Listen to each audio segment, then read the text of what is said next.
Assalamualaikum warahmatullahi wabarakatuh. Adanya saya di sini akan membacakan pidato, yaitu pidato bahaya narkoba. Yang pertama-tama saya hormati kakak-kakak panitia dari Speech and Putri Contest, dan tak lupa pula kita panjatkan puja dan puji syukur kita kehadiran Allah Subhanahu wa Ta'ala yang telah melimpahkan rahmatnya kepada kita, yang telah memberi kita kesehatan, keselamatan sampai hari ini, dan juga tidak pula kita ribahkan kepada junjungan kita Nabi Muhammad sallallahu alaihi wasallam. Semoga kita di yaumil akhir mendapatkan syafaatnya. Amin amin ya rabbal alamin. Yang kedua, izinkan saya memperkenalkan diri saya. Perkenalkan, nama saya Davina Trirahma. Saya masih duduk di bangku SMA. Nama sekolah saya Madrasah Alia Negeri.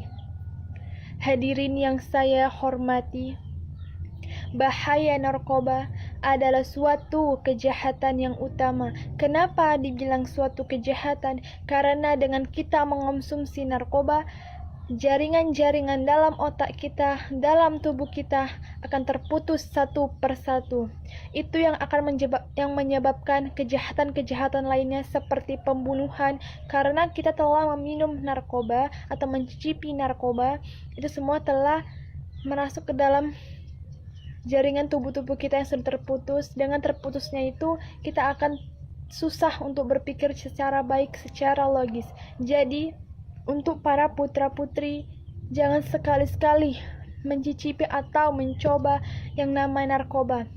Karena kalau kita sudah mencicipi satu kali, kita pasti akan kecanduan dengannya, akan terus pengen selalu meminum atau mencicipinya. Karena kita akan menyesal, karena menyesal itu di akhir, bukan di depan, ya kan? Jadi, sebenarnya saya tragis nengok zaman sekarang, melihat banyak masih umur belasan tahun, masih anak umur belasan tahun sudah tahu atau sudah mencicipi yang namanya narkoba. Sebenarnya ada dua hal kenapa dia terjerumus ke dalam pahitnya narkoba. Yang pertama adalah kurang perhatian dari orang tua. Kenapa kurang perhatian dari orang tua? Karena umur belasan tahun itu masih perlu yang namanya diperhatikan, dihormati di rumah. Itu sangat perlu. Kalau kita kurang, orang tua kurang perhatikan anaknya, dia akan seperti yang kedua, faktornya yaitu salah pergaulan.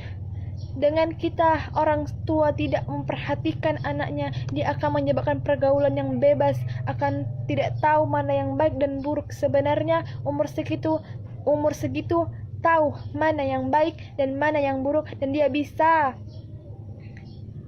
tahu mana yang baik dan buruk. Dari pergaulan bebas itu, kita sebenarnya bisa memilih teman yang baik dan teman yang buruk.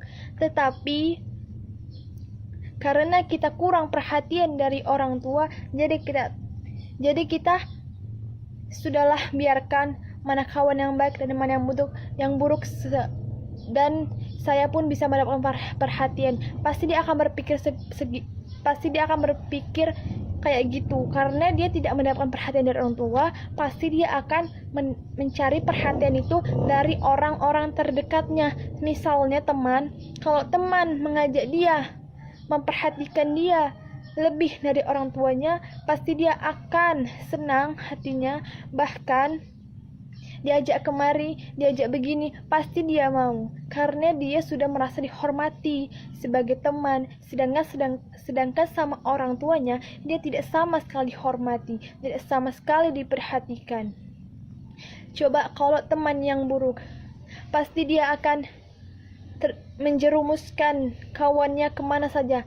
Atau kalau kita sudah merasa diperhatikan sama teman, pasti kita akan ikut kemana saja teman ini berada, akan ikut kemana dia akan melakukan hal-hal baik ataupun buruk. Coba kalau teman kita buruk, pasti kita akan terjerumus ke sama dia, karena kita sudah merasa diperhatikan sama dia, jadi kita ikut sama dia.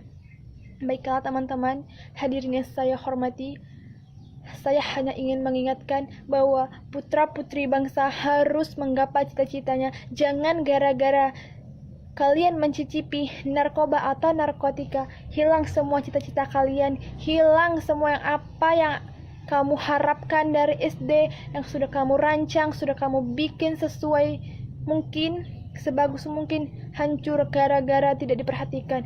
Kalian harus menunjukkan kepada orang tua kalian yang baik-baik dari diri kalian.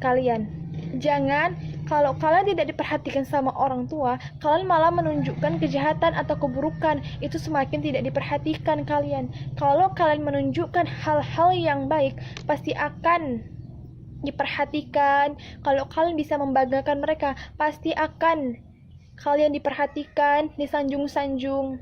Maka raihlah cita-cita kalian yang telah kalian rancang, yang telah kalian buat semaksimal mungkin. Jangan gara-gara satu nama kalian hancur begitu saja, tidak ada harapan.